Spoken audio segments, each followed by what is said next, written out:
pensais que c'était impossible de faire pire que la liste du Cameroun, les gars. Mais fallait pas sous-estimer la Côte d'Ivoire.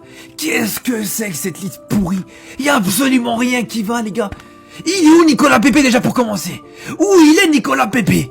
Meilleur joueur de Liga sur le mois d'août. Devant Yamal, devant Mbappé. Il finit homme du match sur des matchs de Ligue des Champions. Le mec, il est là tous les 3 jours. Il te joue des gros matchs contre le Real. Il te fait des matchs de Champions League. Tu prends pas à la canne. Mais en dehors des joueurs que tu prends pas.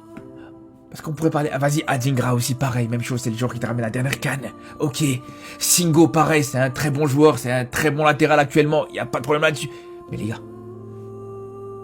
Qu'est-ce que fout déjà Jean-Michel Seri là-dedans? Qu'est-ce que fout Jean-Michel Seri dans cette liste? Le mec, je pensais qu'il était à la retraite. Il a plus de club. Je pensais qu'il avait arrêté le football. Il se retrouve dans cette liste pour aller jouer la CAN. J'ai cru que c'était la liste de la CAN 2024, les gars.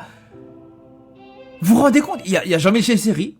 Il y a Willy Bolly en 2020, presque en 2026, tu te retrouves encore avec Willy Bolly, l'un des responsables de l'humiliation contre la Guinée équatoriale. Mais le pire, les gars, le pire, Zaha. Mais que fout Zaha ici? Que fout Zaha dans cette liste aussi?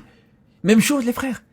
Zaha, je pensais qu'il a pris sa retraite internationale. C'était fini, on l'aurait pu imaginer avec cette sélection ivoirienne depuis longtemps, les gars. Alors, vous allez me dire, ouais, il a des bonnes stats, mais le mec joue aux États-Unis. Le mec joue au fin fond de la MLS. Heureusement que t'as des bonnes stats, des stats plus ou moins correctes.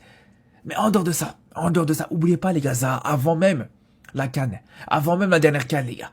On sait très bien le vrai problème de Zaha. C'est pas l'histoire de l'huile dans le riz de Zaha. C'est pas le vrai problème de Zaha, c'est que c'est un joueur qui a toujours choisi ses matchs. Alors, ok, tu peux dire, vas-y, Pepe, c'est un joueur qui répond pas toujours présent avec la sélection ivoirienne. Pareil pour Adingra. Mais c'est encore pire pour Zaha, les frères. Lui, pareil, non seulement, il choisissait ses matchs.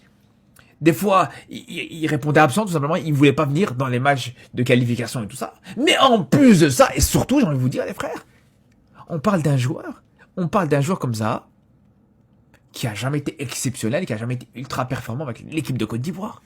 C'est incompréhensible, les gars.